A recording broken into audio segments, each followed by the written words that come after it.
Chapter 1.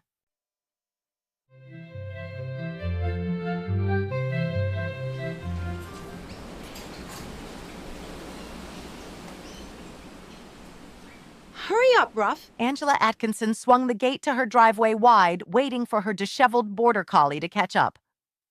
Ruff was still panting from rounding up the rescue pigs Angela had recently adopted, both of which had a knack for escaping their pen in search of greener grass, or rather, muddier mud. Ruff jumped into the driver's seat and scurried to the passenger side as Angela swung the gate shut again and hopped inside. Ruff, why didn't you come get me? We're going to be late. If Ruff could have rolled his eyes, he would have. As if you would have listened to me and left your garden alone anyway. Besides, I was busy too. Her phone buzzed through the car speaker, and she glanced at the screen to find her niece's name popping up with persistent repetition. Ruff gave her a significant look. Oh, stop. Angela sighed. I'm not avoiding Megan. I'm just practicing safe driving, Ruff. However, he noticed she didn't hesitate to answer the device when it rang a moment later, her best friend Michelle Blackhoof on the line. Michelle was a member of the Shawnee tribe that used to reside prominently in the area, but had recently left the reservation to open up Hummings Hollow, first official newspaper. Of course, the newspaper was primarily online these days, but both women found it useful to be friends with someone with their ear to the ground. Hi, Michelle. Angela greeted her cheerily.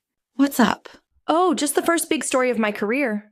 Michelle was nearly a decade younger than her friend, but the two rarely noticed any difference aside from the occasional disconnect in musical choice. Oh. Angela was immediately interested, and so was Ruff.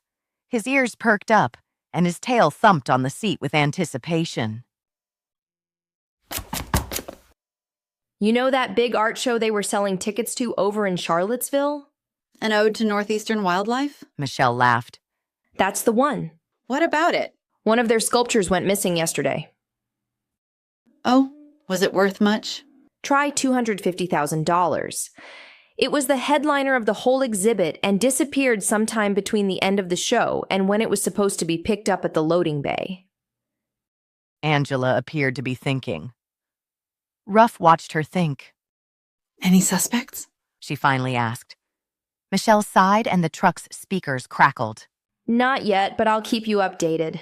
Let me know if you have any of those famous Angela Atkinson insights, would you? Angela laughed and Ruff cocked his head, thinking that if Michelle only knew how involved he was in Angela's investigations, she might ask for his input as well. Of course I will. Hey, I'm just pulling up to work. Can we talk later? Michelle agreed, and Ruff turned his attention to the window, putting his paws on the handle as his tail wagged with excitement. He loved coming to work with Angela. The owner of Lake House Coffee didn't mind him coming with Angela if he stayed out of the kitchen, and even gave him treats sometimes. Still, Angela often dropped him off at her parents' house in town before going to work. But not today. The door creaked, and a moment later Angela approached his side of the truck to let him out. She clipped a leash to his collar, although they both knew this was for show. Ruff was incredibly well-behaved and didn't like going anywhere without Angela if he could help it.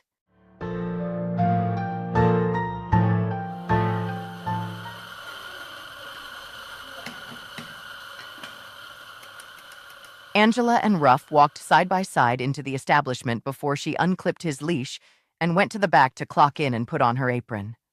Ruff laid down by the door to keep watch, as was his habit. The lake house was experiencing a mid-morning lull, but both knew it wouldn't last for long. Soon, Angela would be rushing to steam milk and blend frappuccinos, while Ruff did his best to keep his paws and tail out of stomping reach. Kathy, one of the high schoolers who worked at the shop almost as much as Angela did, was already behind the counter, sorting sweeteners. Hi, Angie. Hi, Ruff, she said without looking up. Ruff wagged his tail. Kathy was another one of his friends and could often be relied upon to deposit a dollop of whipped cream onto his nose. Hi, Kathy. Angela's voice was bright as she took her place behind the counter, just in time as a group of middle-aged women squeezed into the little shop in a gaggle of gossip and laughter. Ladies' day out? Angela asked the first one, who stood looking at the chalkboard menu over her shoulder. We're the Hummings Hollow Crotchet Club. The woman replied with a smile. Got to caffeinate to keep up our speed. Kathy shook her head with a small smile that went unnoticed by the women, but not by Ruff. He watched her pass by the whipped cream dispenser with hopeful eyes, but she seemed to have no intention of picking it up yet. The bell on the door jingled as another person entered the shop. I'll be with you in just 1 second. Angela hollered automatically, then looked up to see Randy Miller, beloved carpenter-turned-contractor, who had recently retired after a serious back injury. In his hand, he held a for sale flyer. Can I post this up? He asked in his gruff voice, but not without kindness. Ruff, however, heard something more in his voice that he had not heard before. Randy sounds worried. I wonder if he's hurt again. Of course, Angela replied, keying in the women's drink orders before looking up to see what exactly Randy was posting on the bulletin board, one of the biggest sources of local news in a town with no bars, 5.5 churches, and 1 coffee shop frequented by just about anyone in town. The bulletin board was already crammed with job listings, puppies for sale, plumbers leaving their cards tacked up, and the like. Randy? Ruff cocked his head at the surprise in Angela's voice. She was looking at the flyer Randy had posted. You're getting rid of your truck? I've never seen you without it. Randy smiled, but Ruff felt an uneasiness behind it. Is he hiding something? Just time for something new, I guess. He replied, his gaze resting on the flyer for just a moment longer before he turned and raised a hand in farewell as he quickly exited the shop.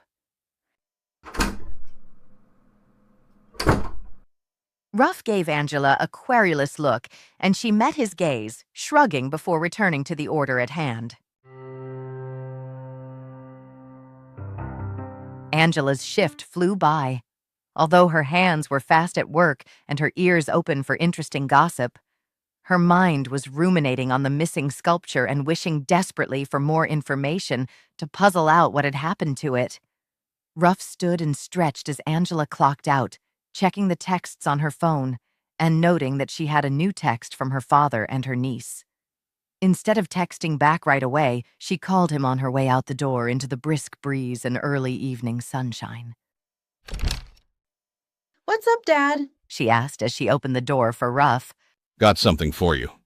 Charlie Atkinson was a man of few words. What? Like a present? My birthday was last week, Dad. It's from Megan. Angie rolled her eyes. Is it a sign to wear around my neck that says 40 and chronically single? Charlie gave a short laugh. You'll just have to find out. Oh, and bring pizza. Your mom has been craving it. Angie smiled and agreed, hanging up as she buckled her seatbelt. How does pizza sound, Ruff? Ruff wagged his tail with enthusiasm as he began to drool.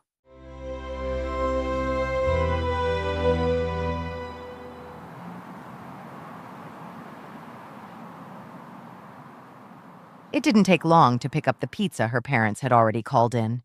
As she pulled up to the retirement community, she reflected on how peaceful the neighborhood seemed, particularly at sunset. Ruff hopped out of the car after her and followed her up to the door as she dug around in her purse for the spare key while balancing the pizza boxes in her other hand. Ruff sat on the welcome mat and let out a single bark. A moment later, the door opened, and Charlie stood looking down at the dog with a raised eyebrow. He had never been much of an animal person, and although he had warmed up to Ruff, he did not understand his daughter's penchant for accepting any animals in need that crossed her path. Ruff. He greeted the dog with a cordial nod. Hi, Angie. Come on in. Your mother is resting in the living room. Angie followed her father inside and deposited the pizzas on the counter before leaning over the couch to kiss her mom on the cheek, who was too absorbed in the soap opera on screen to notice, at least until Ruff jumped onto the cushion beside her.